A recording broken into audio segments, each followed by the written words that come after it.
Hey, what's happening, everybody? Welcome back. I know I've been kind of busy the last couple weeks, and I haven't really gotten to post as much videos as I wanted, but we're back for more, and the car's still running pretty good. Been driving it around a lot, and I got some upgrades, as you can see right there. And those aren't just tires, new tires, because the tires that are on my wood wheels, I put those on when I first got the car about 3 years ago. Those tires are going on these. Got 5 of these wire wheels right here. They're all powder coated up, and yeah, so I'm gonna get those mounted on there. And as much as I would like to run the wood, I think it would just be a little bit more safer and reliable to run the wire wheels cross country.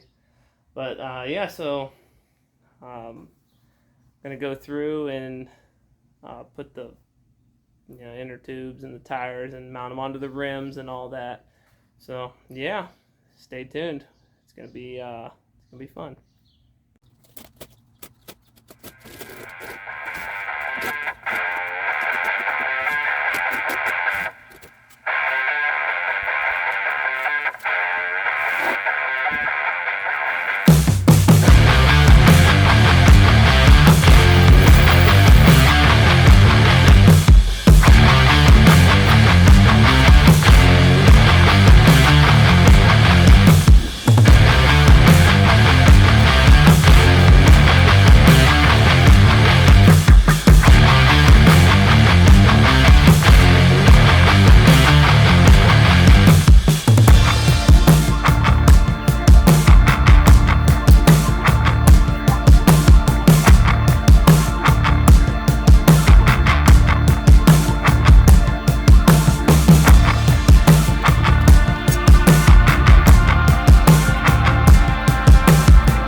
Alright, so as you can see, I did the first one, kind of fast forwarded through, but I figured I'd kind of show you, my technique behind doing it.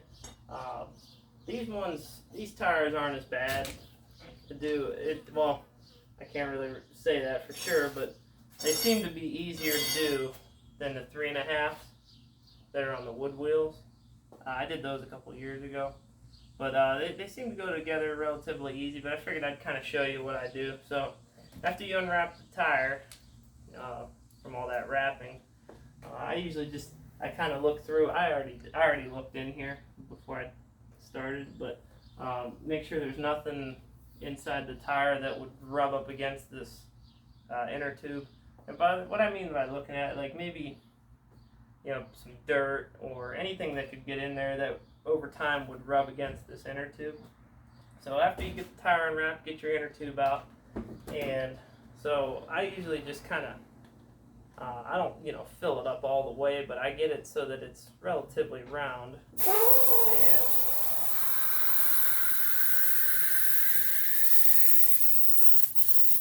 so as you can see, if I can hang that right there. No, we'll just leave it right there. All right. But anyway, so as you can see, it's mostly, it's got round, but it's still pretty weak. So basically, I do that just so that I can keep my valve stem pointed down, and I just kind of just start in any old place and get it stuffed in there.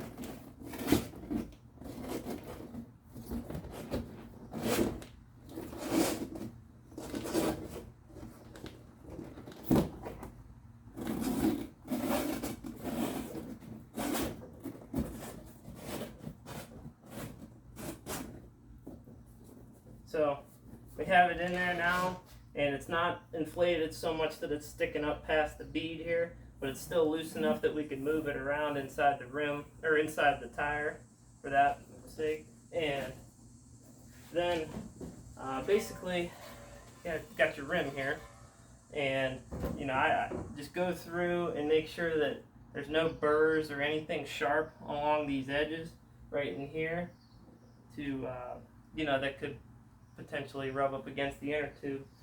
And because this little liner, maybe no, it's not a flap, it's a liner, it only sits down in this middle part right here. So this will protect it from the spokes, those little jagged edges, but you have to make sure that there's nothing on the outsides around here that could potentially damage the rim. And obviously there's a hole right here for where the valve stem is. As you can see, I kind of sanded down a couple spots that were a little bit on the high side that I didn't like. And we'll go ahead and, kind of like a rubber band, so you just got to kind of stretch it a little bit and get it in there somehow.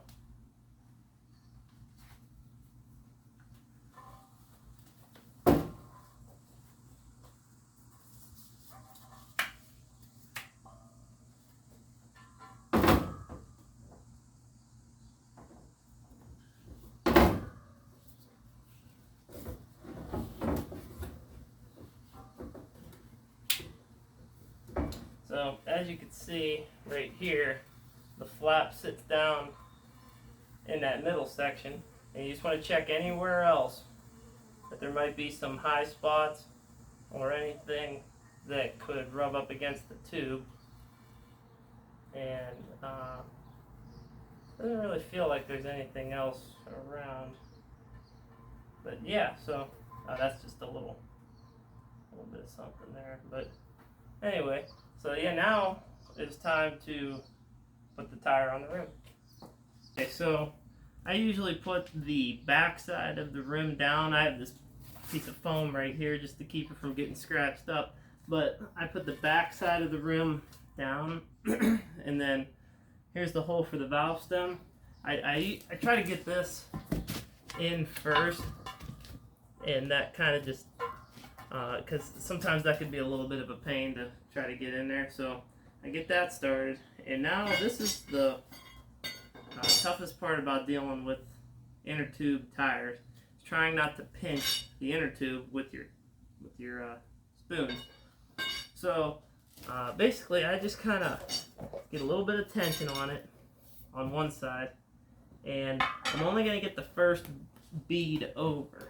So just the back side of the tire first, and this part you don't have to, you need to worry about pinching the tube anytime, but as you can see, it kind of just falls down. And so now we have the first part of the bead on. It doesn't take much to get that part on. The second part, it takes a little bit more time, but a lot of it you can get on just with your knees. So I get on here with my knee, and I just kind of work my way around my hands, And you already have 3/4 of the tire on. And now what I do is I take my hand and I stick it up under the tire and I hold back like towards you with the inner tube, stick my spoon in this side, and I can pry without having to worry about pinching the rim or pinching the inner tube in between the spoon and the rim, because my hand is right here and I already got my bar in there started. So now I can pull my hand out knowing full well that I am prying against the rim and the rim only. I'll put my other hand back here, push forward.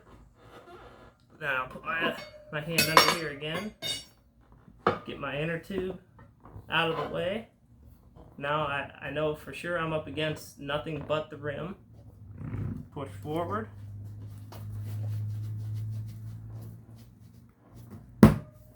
Got that much on, so now I only have just a little bit left. And this is the part where try not to take too big of a bite at one time. You know, you would think that you could be able to get it with just one little bite of the spoon, but it's going to take two more probably. So I know I'm up against the rim. Put it right there. And then all I got to do is put a little bit right there. So now my tire's on and I can rotate my rim. So go ahead and rotate the rim a little bit until the valve stem is pointed straight down, and that's what we did. So now we just need to air it up.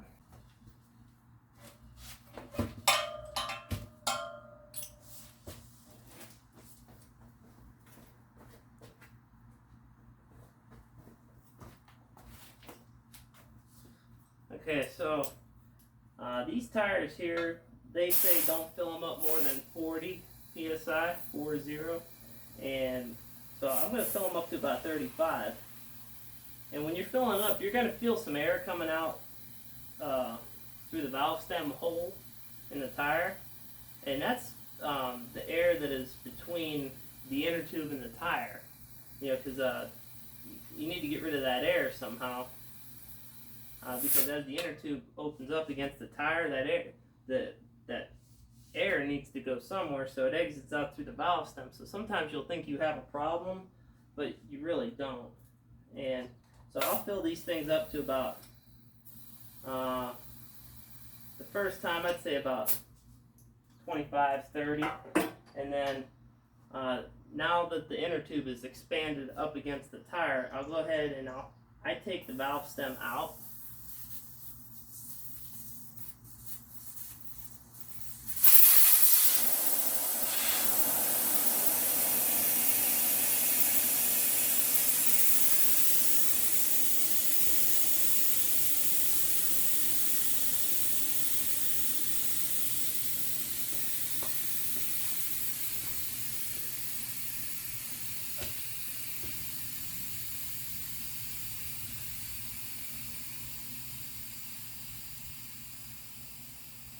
And that just kind of lets, now that the inner tube has been opened up all the way up against the tire, kind of just lets everything relax. I double check, make sure my valve stem is pointed straight down, and then I'll go ahead and put my valve stem back in.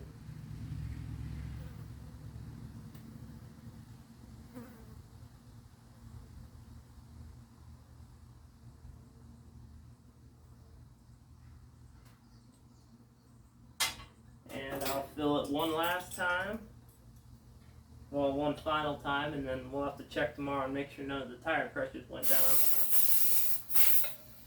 And like I was saying, these tires call for a maximum of 40. I'm probably going to just run them at 35 psi. Your old wood wheels, the ones that are on the car currently, they run about 50 to 55 psi. These ones are a little wider, and I'm guessing that's why they take less pressure.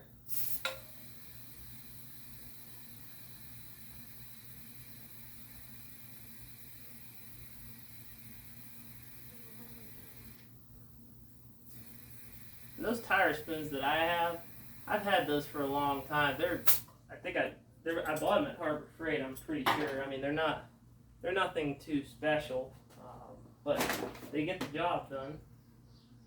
Now, if only I could find what I did with my other tire pressure gauge.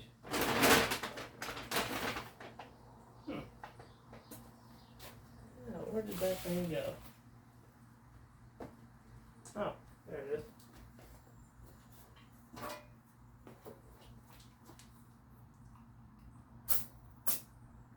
What's up, 35, right there. I actually have a gauge on my air chuck, but I always just check it with an actual tire gauge just to make sure that I'm, right on track. And there you have it.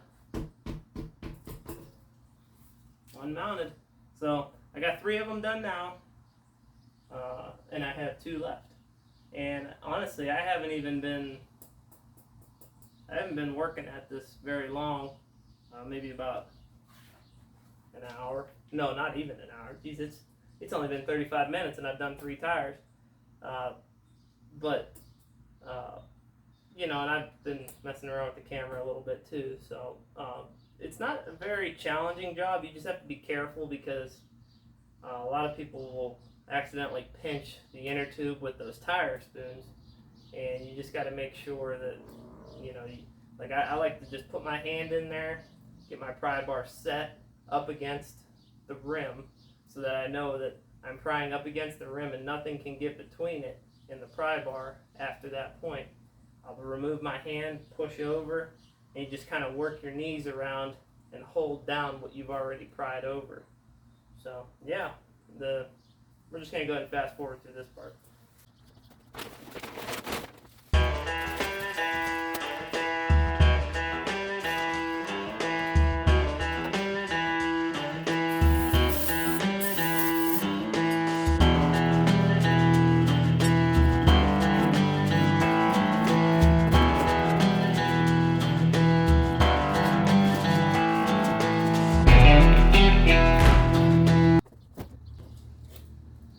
See, that's why I check in there.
Well, I got 3 over there, 2 over here.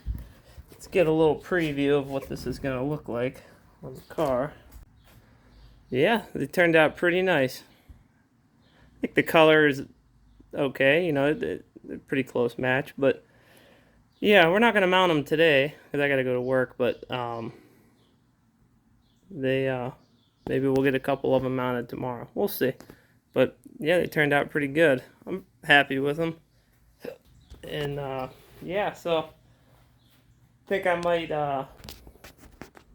geez, what am I doing here? I think I might actually drive the car to work today. I don't know. Nice day out. So anyway, everybody, thanks for watching, and don't forget to like and subscribe, then you'll get notifications when I put a new video out. And plenty more projects to come. I got to go through the front end still. I have a steering stabilizer for it, and I was going to just go through all the bushings and still have to install a speedometer. But yeah, so that's pretty much it. And everybody, thanks for watching, and have a good one.